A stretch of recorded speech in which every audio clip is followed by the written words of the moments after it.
salaamaaleykum ñame internet de VIP People di am mbégte contentement comme ni ma ko tàmm di waxee say su ne jàkkaarloo ko waat ak yéen seen émission sama star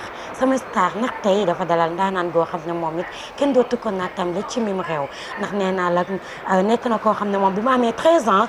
lañ ko nommé la voix d'or ci ville natale bi nga xam ne fa la juddoo jóge fa muy Saint-Louis waaye ci biir loolu tamit ñu ràññee ko lool ci foyer école yi waaye tamit ci troupe théâtrale yi rawatina ci foyer socioculturel yi Abdou Guité Seck nuyu naa la. oh maa ngi lay fay sister di am mbégte bu baax a baax dajeeg yow tey pour la première fois ñu fas yéene seq émission bi nga xam ni moo tudd Sama Star donc c'est un plaisir d'être là et de partager avec mbokk yi nuy seetaan yëpp ci àdduna bi. je suis né et bi may judd dama judd rek bëgg way donc loolu kon mu leer ni sidit la bi nga xam ni yàlla moo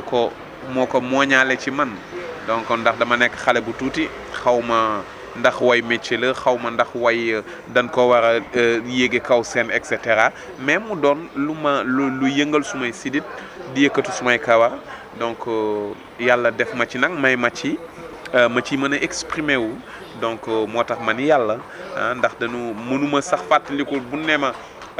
ban moment nga tàmbali way j'ai du mal à répondre parce que damay référé wu rek ci li nga xam ni. wax naan la l'âge de 13 ans lañ la nommé voix d'or ci sa ville natale. voilà donc loolu am na lu ko jiitu moo tax may référé wu tout temps ci Massamba Gueye mi doon wax naan Abdou Guité il est né son premier cri était une chanson. alhamdulilah. d'accord à biir loolu Pathé ñu nekkaat ci ñu dugg ci waxtaan bi ci la musique sénégalaise parce que Abdou da ngeen wax yéen seen génération maanaam génération 90. musique bi dafa sooxe woon loolu ci ñoom maanaam bëriwul woon wala pour ne pas dire que ne amul woon sax disque d'or par rapport ak génération 2010 bi nga xam ne gis nañ ne ñoo gënoon yëngu ak yéen seen génération lan nga mën a wax ci loolu.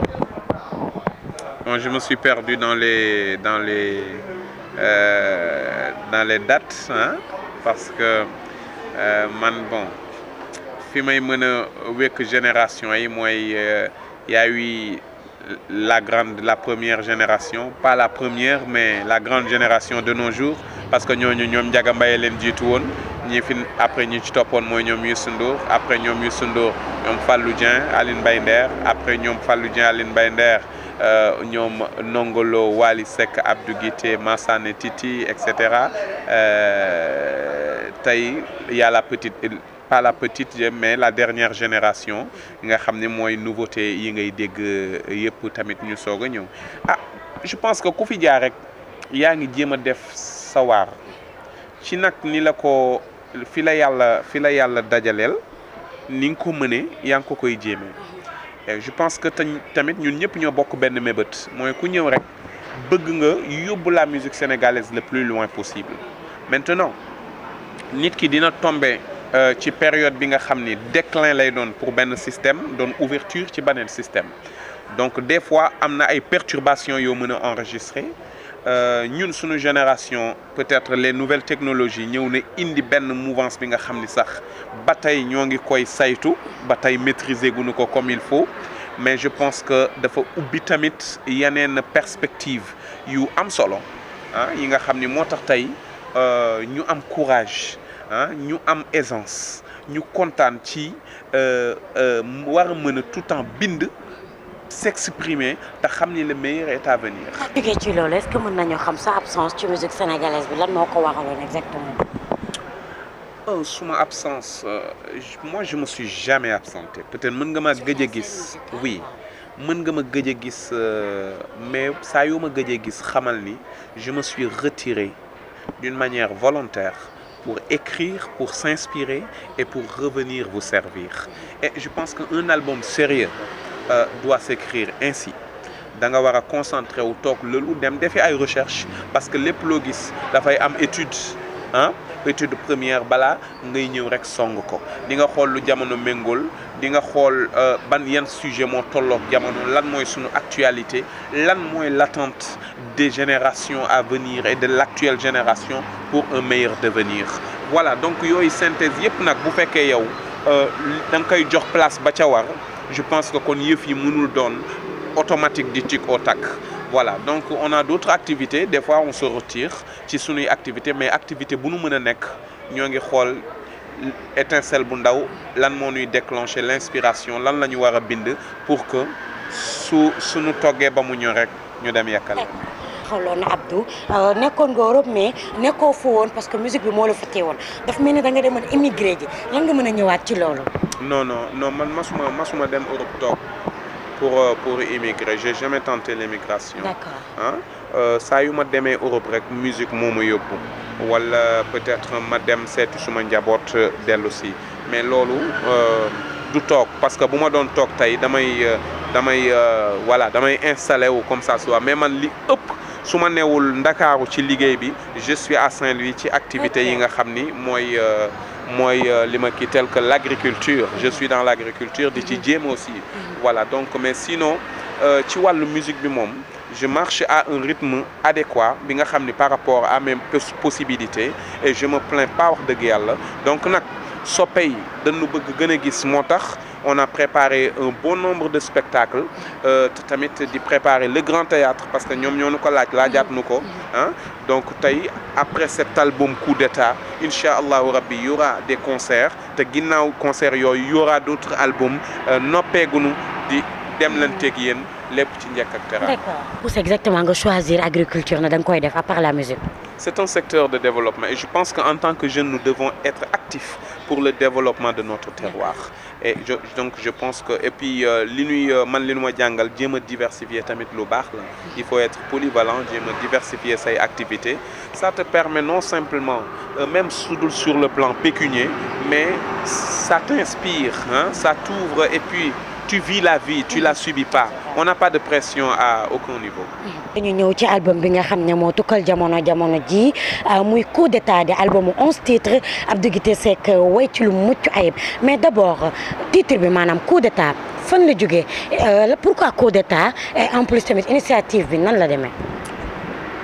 on cherchait un peu quelque chose d'original parce que bu ñuy xool ci artiste àdduna bi yëpp est-ce que am na ko ci mës a tuddee album coup d'état sax c'est possible de Abdou Guité daf mel day waajal coup d'état non xam nga ñun sunu engagement bu njëkk c'est l'adoucissement des mœurs c'est l'équilibre du Sénégal c'est l'amour c'est la paix c'est la cohésion c'est être en communion et je pense que tey bu ñu dégloo sunuy way daan ñu xam ne lépp luñ ciy wootal jàmmi Sénégal la jàmm réew mi ci askan wi ak ci ñi ko jiite Sénégal bu jëmee kanam rek sunu lépp neex lii rek ay sunu yitte et je pense que tamit nit fépp fu mu am njabootam am fa soxnaam bu doon sagom jàmm rek a fay dox donc mais le mot coup d'état c'est fait exprès parce que loolu la ñu trouvé ni c'est ça l'originalité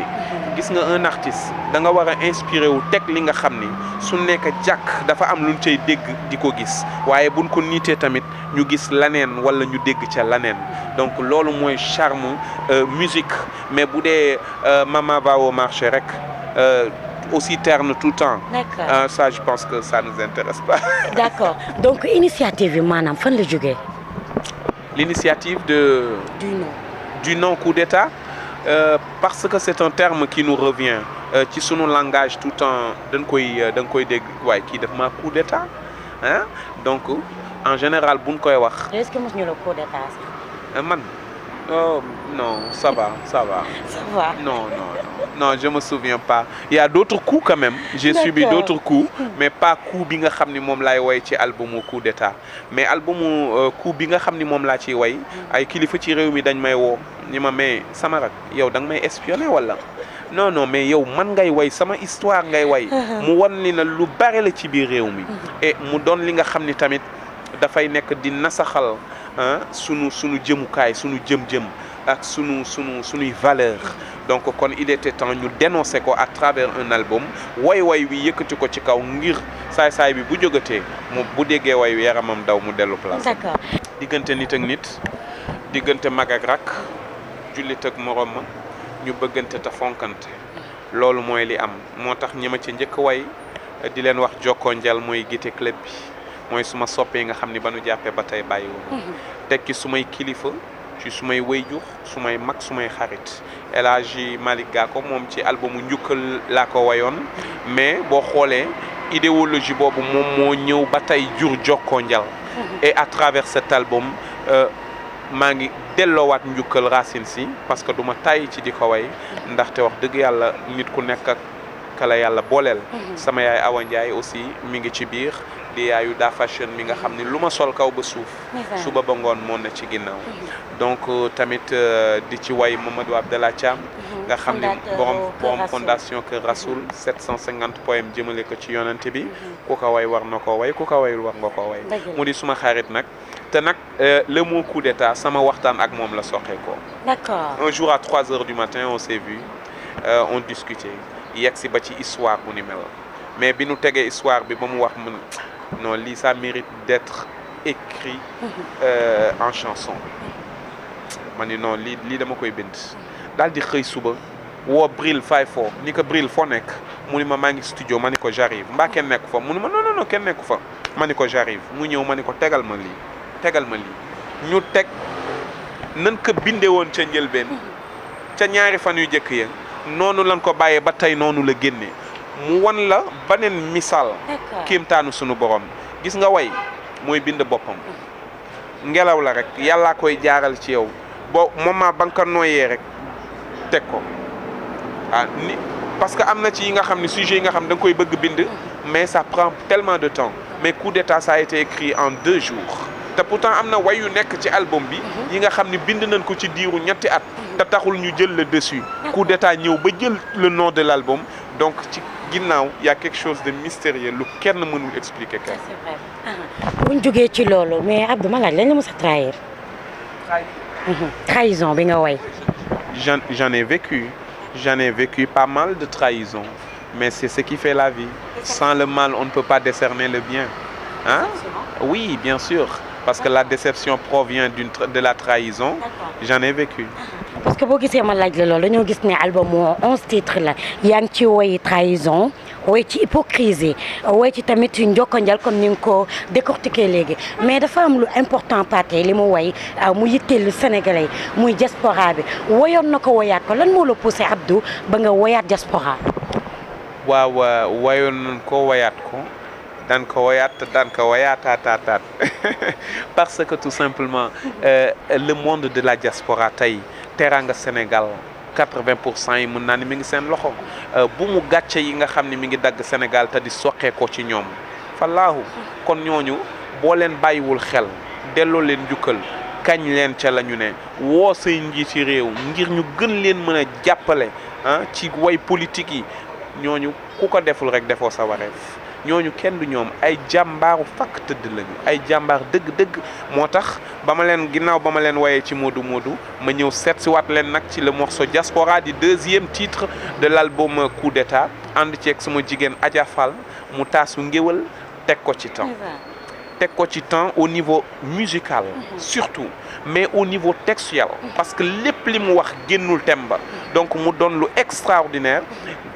ñu accompagner ci benn rythme bi nga xam ni ça provient des couleurs sérères donc indi sunu patrimoine ñu ñëw nag delloo leen njukkal dem ba ca fin way wa nag ni leen jóg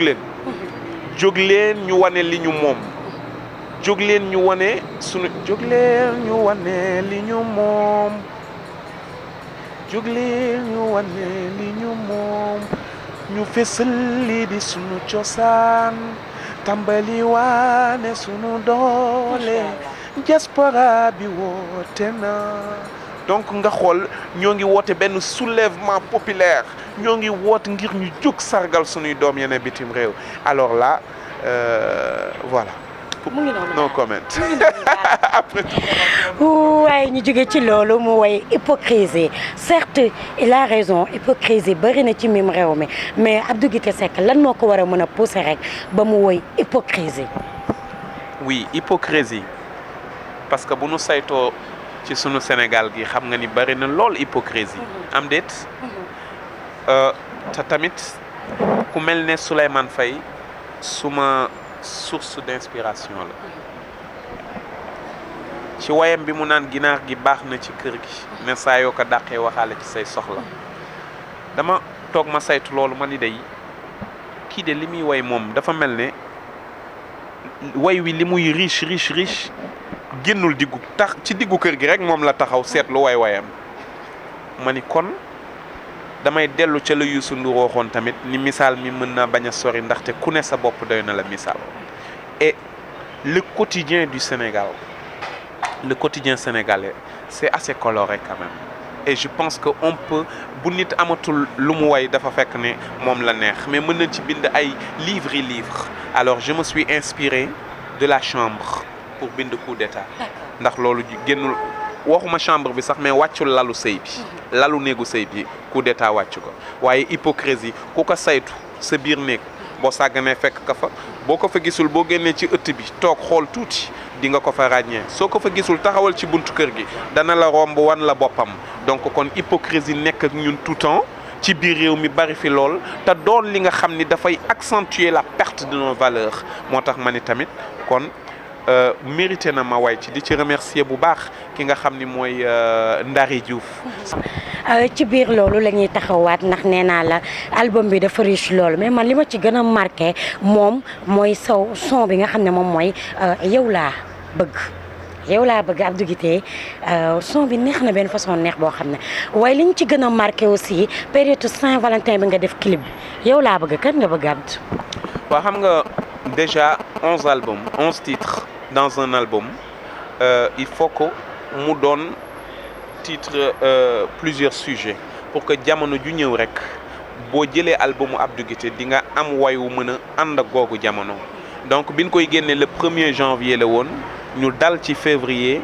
la période des amoureux yow laa bëgg méngoog période boobu ñu may leen ko en vidéoclip suñ ko weesoo on va vers la période de nos femmes de nos chères femmes te wayoon nañ fi jëlal sa njël wayoon nañ fi ndey soxna suma yaay. je sais que tu es trop sentimental maanaam mbëggeel daal danga koy dund lool.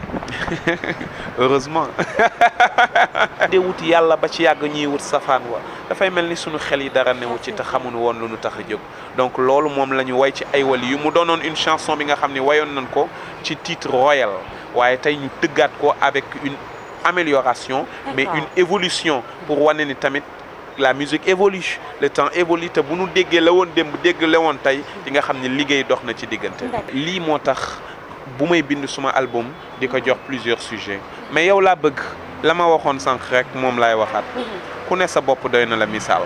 mënuma way yow laa bëgg di way nag mbëggeel bi ngay dund te nag wax dëgg yàlla xaw ma noo koy dundee mënuma ko inspiré wu lu dul ci ki ma ko seqal moom laa saytu doxam waxam lépp seetlu ni ma bind ci way jigéen ju ne dana ci gis boppam mooy suma soxna wax dëgg yàlla bravo hein, je la remercie du fond du cœur et c'est quelqu'un de posé de humble et de très discrète donc mu doon jigéen ju baax te nag Sénégal wax dëgg yàlla boo bëggee soxna su baax rek seetal la vraie sénégalaise avec nos valeurs wax dëgg yàlla mën nga bañ a jéggaani fu sori waaw mën nañu maafe mën doma daa mën su loxo mbalax te muy dëgg biir loolu ñëw mbokk internet VIP People ni ñu koy waxate Abdou vidéo bi dox na macha allah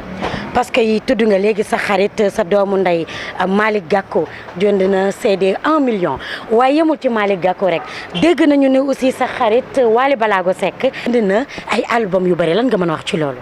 waaw Wally mënuma wax dara ci moom lu dul li ko ñëpp xamee Wally noble la c'est quelqu'un de très généreux waaw c'est quelqu'un de très généreux donc d'une manière spontanée sant yàlla bu baax a baax waaw jënd na lu bari ci Guité Club bi donc je pense que jour boobu jënd na une dizaine d'albums donc loolu wax dëgg yàlla non xam nga xaalis bi sax amul solo acte bi moo am solo waaw parce que fi mu jëndee 10 albums non foog na Guité Club bi jaayu na ko 1 million ñoo ngi doon jaayee album bi boobu je pense que à 100 000 francs mais je sais que mënoon na jënd benn album à 10 millions moom mën na lu ni mel parce que c'est le fils de Thione Seck di doomu Jaaga te ku seeti jaaga di nga xam ni Wally mënul doon laneen lu dul noonu voilà di ko remercier au passage suma rakk la suma xarit la ñu bokk milieu bi yàlla boole ñuy biddéew kon noonu rek la mën a demee te loolu nag mooy li ñu war kenn ku ci nekk ci ñun ñu jàppante bëggante te muy dëgg ci ñun parce que li àdduna bi di bari yàlla boole leen benn yoon wax dëgg yàlla am na lu leen wax voilà donc ça c'est un bon exemple quand même que artiste bu ci nekk war a sàlloo li ni mel mais nag damay sant yàlla bu baax ndaxte bari na ci artiste su Sénégal yi nga xam ni ku ci ne sañ naa fëgg sa kër tey ah ni la acc album baa ngi nii te sañunu ci jënd lu gën a néew la Wally jënd parce que loolu la ñu sequnu leneen.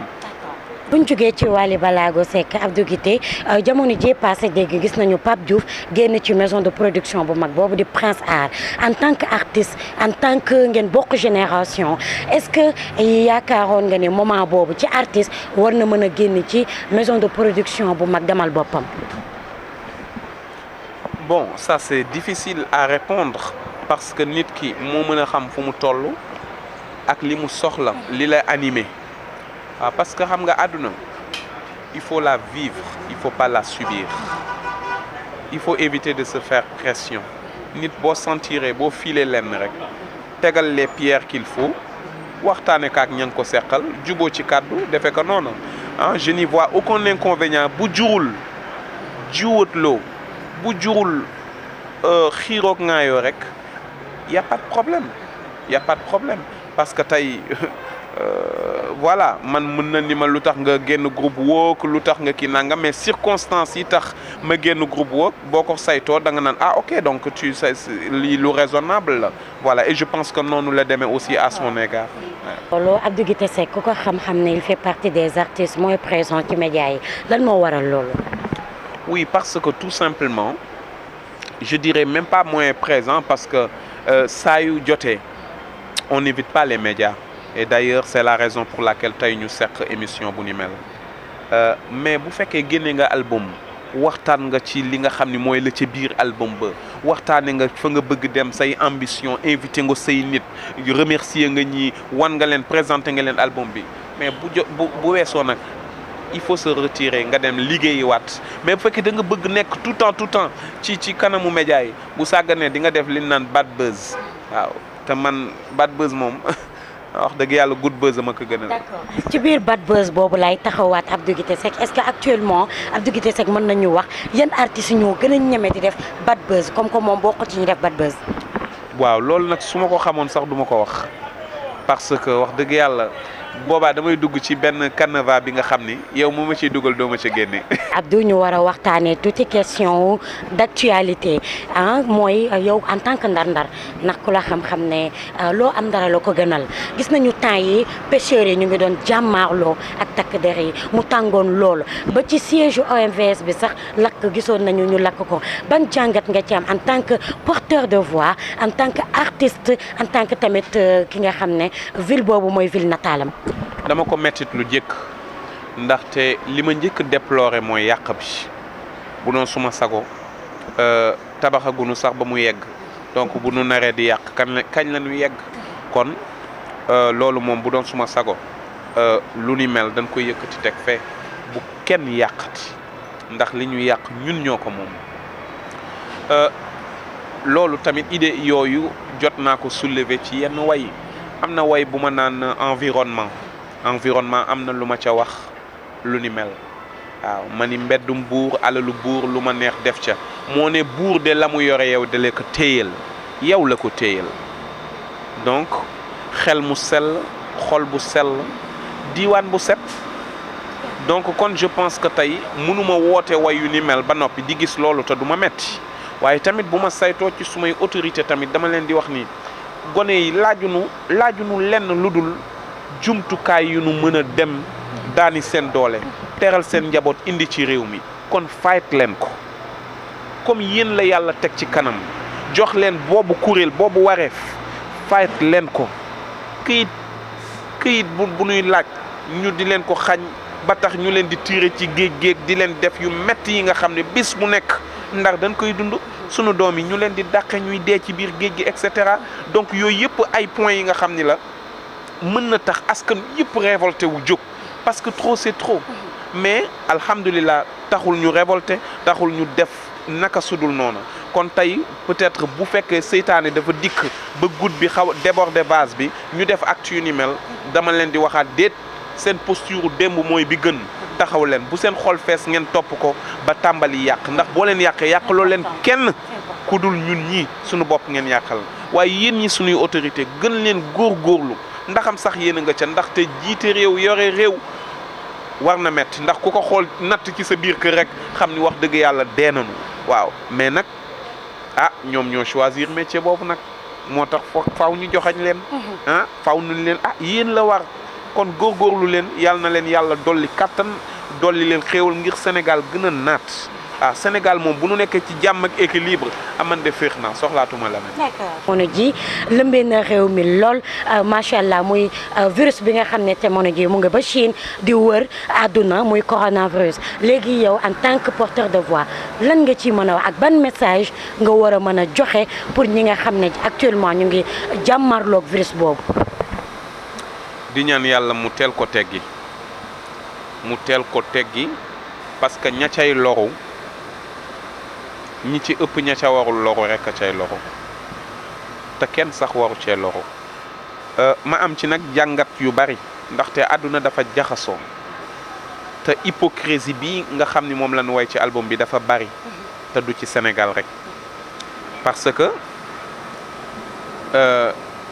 umplewu la ni li nu tegoon jullit yi Chine bërki démb umpule ni Chine tamit am na ay problème lu ci demee ni que ak les retraités umpule ni tamit dëkk bi nga xam ni la démocratie doxu fa donc opposants yi tamit am na coono bi ñu leen di faral di dunduloo donc paramètres yooyu yëpp soo ko indee ba pare ñu doon ci ñiy xëccoo doon première puissance ci àdduna bi tey di représenter 20% ci PIB donc kon da ngay toog nga amaat ci jàngat yu bari nga ni lii mbaa hypocrisie nekku ca j'espère que doonul loolu waaw est-ce que du virus bi nga xam ni la ñoom ci seen wàllu bopp ñoom ñi jiite dañ ko créer pour nasaxal ñi nga xam ni arrangé wuñ leen wala pour wàññi ngir après gën a yokk doole seen économie parce que nit sañ na lu ne nit moom moo sañ a dajalay doomu aadama ba mu kii mu rey mel ne moom mooy yàlla waaw mën na tamit doon li nga xam ni yeneeni réew yu leen teg bët sànni nañ leen ko pour wàññi seen doole waaye mën na doon tamit erreur de manipulation ci laboratoire yi mën na doon lu ci nekk donc jàngat yooyu yëpp nga ciy am moo tax ñun li ñu war rek mooy bañ a juger gën a saytu gën a bàyyi xel ndaxte lu mu ci doon rek ñun ñoo nga cee xool nan lañ cay bindee way ëllëg pour mu yee ñii ñëw kon yàlla na yàlla def ni lii mu mujje fu rafet te tamit virus bi dellu ginnaaw ndaxte àdduna bi c'est un village te jaww ji benn la lii naaw ci jaww ji mën na fépp la ëmb jaww ji moom ñun ñëpp a bokk jaww ji Sénégal ak ñëpp a nga ca biir donc kon moom gis nga musiba àdduna bi ku koy ñaan da ngaa xamul rek mais yàlla nañu yàlla dolli sutura te musal nu ci bi nun koy woowee bi balaa exactement. D'accord. L'émission tire à sa fin du mois Abdou Guité Seck lan ngay tàggatoo ak mbokk internet VIP people yi nga xam ne boobu ba léegi ñoom it ñu ngi toogoon jàkkaarloog ñun di déglu waxtaan bi nga xam ne amoon na solo lool. li may tàggoog mbokk yi mooy di leen remercier yéen waa VIP people waaye di remercier jëkk ñi nga xam ne ñoo nu yaatal vraiment muy restaurant Le Baron nekk sur la route de Yoff kenn du ñoom wax dëgg yàlla endroit bi rafet na sell na mais nit ñi baax nañu je me retrouve comme à Saint-Louis donc yal na yàlla yokk seen leer ah yokk seen fan parce que c'est pas la première fois ñu nuy dalal nañu ci vidéo clip bu yow laa bëgg bi ñoo ngi ñuy dalal ci émission yi te boo ñëwee ndeysaan li lay njëkk def dañ lay teeru ubbil la bunt yi ah non waxuma ataaya ci gëj na ndaw mais seen ay plat VIP people non seen ay plat boo leen ko xooloon xam ni ñoom rek ay VIP non man ñi may simi amuñu yére parce que dama leen sim ba noppi ñëw toog di wax dama ci am benn yaay bi nga xam ni mère Diaw. oh là là laaj ko Amadou Diop. ndeysaan ci loxo laa ko jàpp. mu ni ma xoolal léegi géyéen yi yéen ñoo leen di summi yéen géyéen yi donc géyéen ak jaween yi ñoo leen summi Abdou Guité ndax actuellement mu ngi dérapé quoi. non du tout boo seetee sama yaay Diaw di nga xam ni dérapé wu ma. d'accord oh merci beaucoup. voilà yéen a ko gisandoo mbokk internet VIP People lii lañ leen indiloon tey seen émission samay star ak ndaanaan bi nga xam ne tey yaakaar naa ne xol yëpp bég nañu ñëpp kontaan nañu di leen jox dig daje beneen yoon beneen gox ak beneen ndaanaan